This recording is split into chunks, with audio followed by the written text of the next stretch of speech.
Ya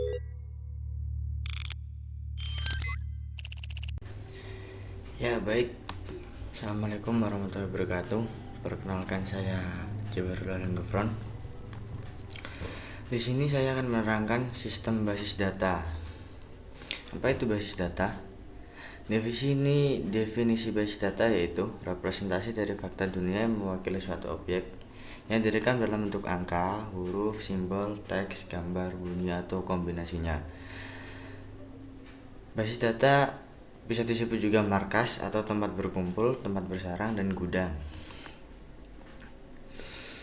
Untuk definisi basis data sendiri, himpunan kelompok data yang saling berhubungan yang diorganisasi sedemikian rupa agar kelak dapat dimanfaatkan kembali dengan cepat dan mudah. Yang kedua, kumpulan data yang saling berhubungan yang disimpan secara bersamaan sedemikian rupa dan perlu untuk memenuhi berbagai kebutuhan. Yang ketiga, kumpulan file atau tabel yang saling berhubungan yang disimpan dalam media penyimpanan tertentu. Basis data dan lemari arsip. Untuk yang pertama, basis data bisa dibayangkan sebagai lemari arsip dengan berbagai cara pengaturannya. Sebagai tempat penataan arsip ya. Nah, ini ada studi kasus. Badan Administrasi Kepegawaian di PT XYZ salah menggunakan komputer, yaitu aplikasi MS Word. Dan untuk mencatat data kepegawaian organisasi dan penggajian, bisakah dikatakan PT XYZ telah menerapkan basis data? Jawabannya belum tentu, karena di dalam pengelolaan belum tentu terdapat pemilihan dan pengelompokan data sesuai jenis atau fungsi data. Contoh pemilihan sistem akademik, data mahasiswa, data dosen, data mata kuliah, data perkuliahan. Untuk tujuan pemanfaat basis data sendiri, yang pertama, kecepatan dan kemudahan. Agar pengguna basis data bisa menyimpan data, melakukan perubahan atau manipulasi terhadap data, menampilkan kembali data. Yang kedua, efisiensi ruang penyimpanan atau space. Dengan basis data, kita mampu melakukan penekanan jumlah redundansi pengulangan, baik dengan menerapkan sejumlah pengkodean atau dengan membuat relasi-relasi antara kelompok data yang saling berhubungan. Yang ketiga, keakuratan.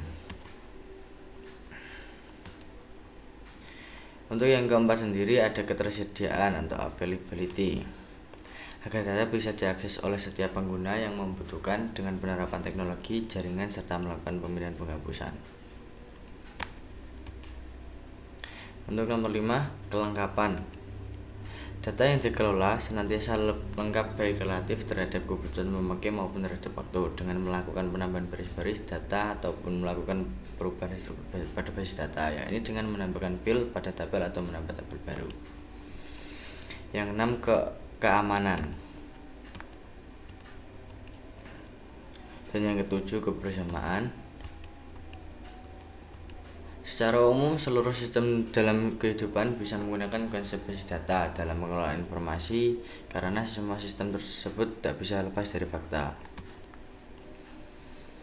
Untuk bidang-bidang fungsional yang memanfaatkan basis data, yang pertama kepegawaian untuk berbagai perusahaan yang memiliki banyak pegawai. Yang kedua, pergudangan. Yang ketiga, akuntansi. Yang keempat, akuntansi untuk berbagai perusahaan layanan pelanggan.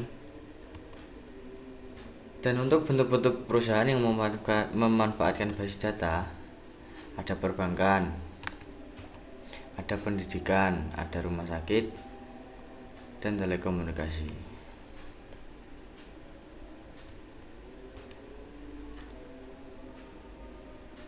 Untuk sistem sendiri, ada sebuah tanaman atau keterpaduan yang terdiri atas sejumlah komponen fungsional dengan susunan fungsi atau tugas tertentu yang saling berhubungan dengan cara bersama-sama bertujuan untuk memenuhi suatu proses atau pekerjaan tertentu.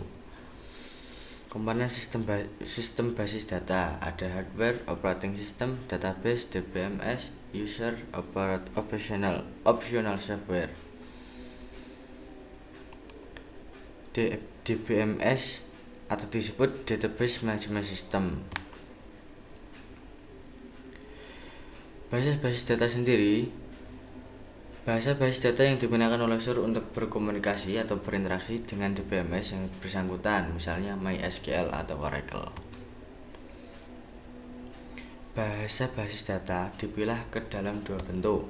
Yang pertama data definition language, yang kedua data manipulation language.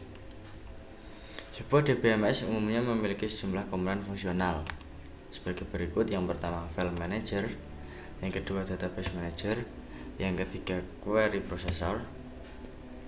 Dan untuk struktur sistem keseluruhan sendiri ada yang keempat DML compiler, DDL compiler, dan masih banyak, dan cuma 4 jenis yang tadi. Untuk model relasional basis data sendiri, model yang menggunakan sejumlah tabel untuk menggambarkan data serta hubungan antara data-data tersebut. Setiap tabel memiliki sejumlah kolom di mana setiap kolom memiliki nama yang unik atau disebut field. Kumpulan field hingga membentuk suatu entity yang unik disebut record. Untuk contohnya ada tabel mahasiswa dengan NIM dan nama, dan tabel mata kuliah dengan nomor MK, nama MK, dan SKS. Sekian dari saya, semoga bermanfaat. Wassalamualaikum warahmatullahi wabarakatuh.